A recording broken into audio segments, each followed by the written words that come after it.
आज आहे भोगीचा दिवस आणि आज म्हटलं देवपूजा करता करता तुमच्याशी बोलावं. म्हणजे पुढं व्हॉइस ओव्हर देणार आहे, फक्त सुरुवात म्हटलं करावी व्हिडिओची.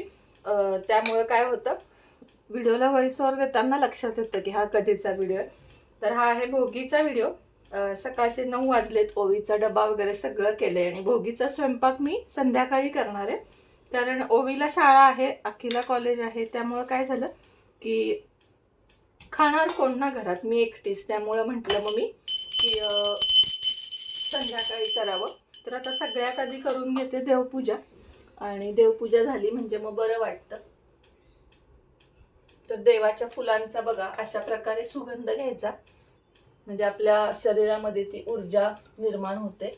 आणि मग सगळी फुलं काढून घ्यायची. देवपूजा करता करता मला आज एक गोष्ट आठवली, ती मी तुम्हाला पुढं व्हिडिओमध्ये नक्की सांगते. देवपूजा करताना मला आज एक गोष्ट आठवली की घर शिफ्टिंग हे नुसतं मीच केलं नाही, तर माझ्यासोबत महाराजांनी आणि आता हे जे इतर जे देवी देवतांच्या मूर्ती मी घेतल्या ना, त्या खरं सांगते आत्ता या वर्षामध्ये घेतल्या, म्हणजे इकडं साताऱ्यात आल्यानंतर घेतल्या, ज्यावेळेस मी साताऱ्यात शिफ्ट झाले. पण महाराजांची मूर्ती मी तिथूनच आणली होती. म्हणजे येताना कोणती धनदौलत तिथलं काहीच मी घेऊन आले नाही. सगळंच्या सगळं तिकडं आहे हे तुम्हाला माहीत आहे. पण महाराजांना न विसरता मी सोबत आणलं, कारण ते नाहीत तर आयुष्याला अर्थ नाही. त्यामुळे महाराजांची मूर्ती मात्र मी घेऊन आले. बरेच दिवस आईदादांच्या इथे महाराजांची मूर्ती मला व्यवस्थित ठेवताही आली नाही. त्यामुळे ती महाराजांची मूर्ती देवघरात सुद्धा नव्हती. मात्र माझ्या मनातून आणि माझ्या हृदयातून महाराजांचं स्थान कधी हललं नाही आणि हलणारही नाही. शेवट महाराजांनीच स्वतःची सोय केली म्हणायला हरकत नाही. आपलं स्वतःचं छानसं घर त्यांनीच केलं. माझी पण भटकंती थांबवली आणि त्यांनी स्वतःची पण थांबवली. खरंच वाटतं की आपण कुठंही सोबत गेलो तरी काही गोष्टी जशा आपल्या सोबत असतात, जसं की बेला, माझी 2 लेकरं मुलं, तसंच महाराजसुद्धा माझ्या बरोबरीनं खूप फिरले आणि खरंच खूप दमलेसुद्धा असं वाटतं. महाराजांची कृपा असल्याशिवाय या सगळ्या गोष्टी अशक्य आहेत. आणि कोणत्या सेवेमुळे आज माझे घर झाले, महाराजांची कृपा तर जन्मभर राहील आणि कायम त्यांची मी ऋणी राहीन. मात्र काही गोष्टी अजूनही आहेत ज्याच्यामुळे आपल्या आयुष्यामध्ये आनंद येतो आणि तोच मला तुमच्याबरोबर शेअर करावासा वाटतो. काही गोष्टी ना आपण विसरू म्हटलं तरी विसरता येत नाहीत. आता हेच बघा ना की माझे तिकडचे सामान मला सगळ्यांनी समजावले, जा विसरून, दे सोडून, दान केलं म्हणून समजून टाक. पण तरीही माझ्या मनातून ते जात नाही, कारण त्यासाठी मी अपार कष्ट केले आहेत. तर तुम्हाला सांगायला आणि नक्कीच मला दाखवायला पण आवडेल की आपलं स्वतःचं घर जे आहे ते कशामुळे झालं.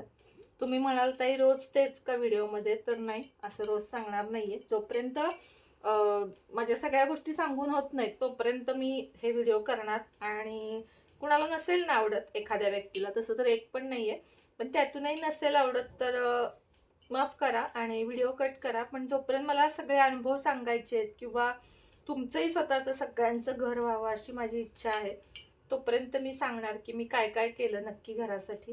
तर त्यातलीच दुसरी सेवा म्हणजे कुंचन सेवा तर सगळ्यात पहिली मी केली. आणि तुम्हाला पण माझ्याकडून जर विधिवत सिद्ध केलेलं कुंचन पाहिजे असेल तर तुम्ही माझ्याशी संपर्क साधा, मी तुम्हाला देईन. आणि दुसरी गोष्ट म्हणजे विश्वकर्मांची मूर्ती, यातली लहान मूर्ती आपल्याकडे आहे. माझ्याकडून खूप मोठी झाली ही छोटी मूर्ती आहे. आणि ह्याची फक्त मी तुम्हाला सांगते 1 महिना पूजा केली आणि घराची बोलणी चालू झाली. म्हणजे जास्त पण नाही, 1 महिन्यात सुद्धा होत आला होता मला वाटतंय. तर यांची सेवा कशी करायची, तर विश्वकर्मा देवता हे सगळ्या म्हणजे थोडक्यात कसे देवांचे बिल्डर आपण म्हणतो ना, तसे आहेत म्हटलं तरी चालेल. यांची दररोजच्या देवात पूजा नसते करायची, पण आपलं जोपर्यंत घर होत नाही किंवा आपल्याला जोपर्यंत आपल्या वास्तूचे योग जुळून येत नाहीत तोपर्यंत त्यांची पूजा करायची असते. आता सध्या मी का करते तर मला ना अनुभवच इतके चांगले आले की मला देवघरातून ते बाजूला नाही काढावे वाटत आहेत, की आपलं काम झालं आणि आपण त्यांना देवघरातनं बाजूला काढलं, असं नाही करावं असं वाटत आहे मला. तर तुम्हाला जर विधिवत सिद्ध करून विश्वकर्मांची मूर्ती आणि विश्वकर्मा चालिसा हे हवं असेल तर तुम्ही मला नक्की नंबर देते, त्याच्यावर कॉन्टॅक्ट करा. 100 नाही 1000% सांगते, तुमचंही स्वतःचं घर होईल. आता ही सेवा कशी करायची तर साध्या पद्धतीने रोज आपण जसं सगळ्या देवांना अभिषेक करतो पाण्याने, तसा अभिषेक करायचा. म्हणजे थोडक्यात स्नान घालायचं आणि त्यानंतर काय करायचं तर त्यानंतर त्यांना असं गंध लावायचं. अत्तर असेल एखादं, माझ्याकडे असतं, मी सगळ्याच देवांना अत्तर लावते. तर अत्तर लावून घ्यायचं, नसेल नाही लावलं तरी चालेल. माझ्या सेवा सगळ्या साध्या सोप्या असतात. जास्त मला ते म्हणजे ना भपका महागातलं काही तुम्हाला खर्च डेकोरेशन हे म्हणजे करू नये असं या मताची मी नाहीये बरं का. पण मी नाही करत, मी अतिशय साधी भोळी सेवा करते, खूप साधी सोपी. म्हणजे मला जेवढं साधेपणा तेवढा मला राहण्यात पण आणि पूजेत पण. माझं तुम्हाला माहिती आहे कसं असतं ते. तर ती प्रत्येकाची आवड आहे, मी करणाऱ्यांना नावं नाही ठेवत, करू नये असं नाही म्हणत, पण मी माझं वैयक्तिक सांगते. तर अशा पद्धतीने बघा, आता तुम्ही सगळ्या देवांना चंदन लावून घेतले.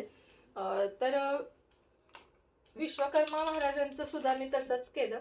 1 महिना इतकी प्रचंड छान सेवा केली. सेवा म्हणजे काय तर स्नान घालणं असेल किंवा अत्तर लावणं असेल, चंदन लावणं असेल, त्यानंतर पुष्प हे सगळं वाहून घ्यायचं.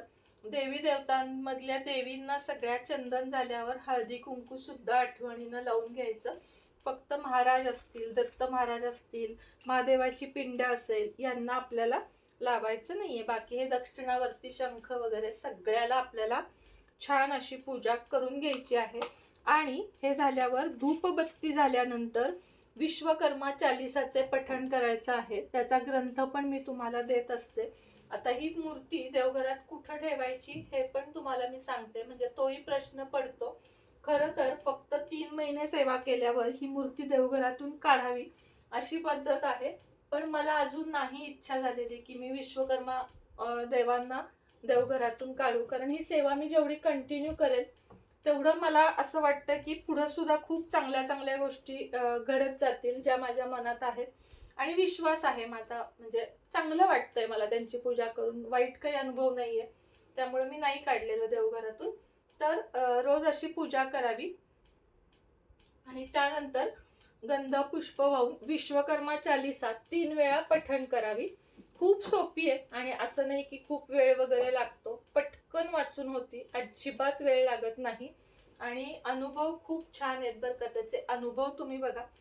मी आता अन्नपूर्णा अजून तांदळात नाही ठेवलेली, पौर्णिमेची वाट बघतीये, पौर्णिमेपासून ठेवणार आहे.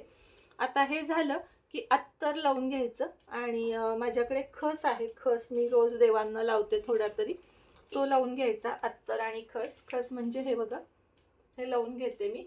आपल्या स्वतःच्या पण हाताला थोडासा शरीराला लावून घ्यायचा. सगळ्या देवी देवतांना लावायचा, खूप सुगंध याचा छान असतो. हे झाल्यानंतर विश्वकर्मा चालिसा लावून घ्यायची. मोबाईलवर लावा किंवा म्हणा, शक्यतो म्हटल्यामुळं जास्त छान रिझल्ट येतात. पण नाही म्हणायला जमली तर किमान 3 वेळा घरामध्ये लावून द्या आणि मला तुम्ही सांगा की ताई हो अनुभव आहे, अनेक जणांना आहे आणि तुम्हाला येणार नाही असं होणार नाही. फक्त मी जसं नेहमी सांगते, श्रद्धा हवी, भक्ती हवी आणि मनामध्ये विश्वास हवा की हो माझं काम होणारच. तर होतच बघा. अशा अडचणी खूप येत नाहीत की त्या नाही पार पडणार. आणि तसं म्हणायला गेलं ना, घर ही खूप मोठी गोष्ट आहे की ती अशी पटकन नाही होत. त्याच्यासाठी खूप विचार करावा लागतं, त्याच्यासाठी खूप फिरावं लागतं. पण माझ्या बाबतीत तसं नाही झालं, मला फारसा त्रास नाही झाला. हां, एवढे वर्ष घर झालं नाही वगैरे हा त्रास वेगळा आहे. पण घेताना जो आपण म्हणतो ना खूपच त्रास झाला किंवा बँकेनं लोन दिलं नाही, तर अशा गोष्टी माझ्या बाबतीत नाही घडल्या. तर त्या पटपट माझ्या झाल्या. मला खूप सपोर्ट केला. जे माझे या कॉलनीचे जे बँकेचे काम करणारे होते किंवा इथले जे बिल्डर होते, त्या सगळ्यांनी मला म्हणजे माझ्याकडे बघून म्हणा किंवा काय म्हणा की बाबा आहेत या तशा की त्रास नाही आहे ह्यांचा कुणाला, माझा स्वभाव असेल. सपोर्ट मला खूप जास्त केला बरं का. आता ही जी केरसुणी आहे ना, ही फक्त मी देवासाठी ठेवली आपली दिवाळीची. योग्य वापर करायचा त्याचा. मी कधीच अशी अंगण वगैरे झाडायला नाही करत, तर फक्त देवापुरती ठेवलेली आहे. आणि धूप दीप लावून घेऊया. तर असाच मला तुम्हाला अनुभव सांगायचा होता. धूपच लावते मी, उदबत्त्या पण लावते आणि धूप पण लावते. कसं दिसतंय देवघर सांगा. खूप साधं सोपं सुटसुटीत असं माझं देवघर आहे आणि मला खूप जास्त आवडतं. तर मला तुम्हाला ना आजच्या व्हिडिओमधून एवढंच सांगायचं होतं. आज भोगी आहे बरं का. सगळ्यांनी केस धुतले का सांगा. नसतील धुतले दुपारी धुवा वेळ झाल्यावर, पण आज केस धुवा. केस धुतल्यानं मागचे भोग संपतात. त्यामुळं आठवणीने सगळ्यांनी केस धुवा. मला जेवढं तुम्हाला सांगता येईल ना तेवढ्या गोष्टी मी सांगत असते, कारण मला असं वाटतं की आपल्याबरोबर सगळ्यांचं चांगलं व्हावं. फक्त माझं चांगलं व्हावं किंवा माझ्याकडं सगळ्या गोष्टी याव्यात असं मला नाही वाटत. तर माझ्याबरोबर तुमचंही चांगलं व्हावं, असा अनुभव तुम्हालाही यावा अशी माझी खूप इच्छा असते. तुपाचा दिवा लावून आता मी आरती करते, कापूर प्रज्वलित करते आणि त्यानंतर तुम्हाला भेटते मी.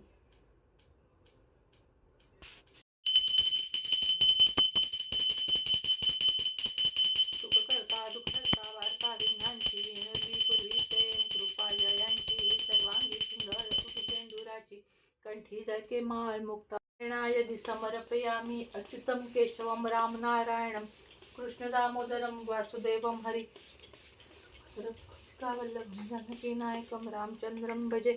हरे राम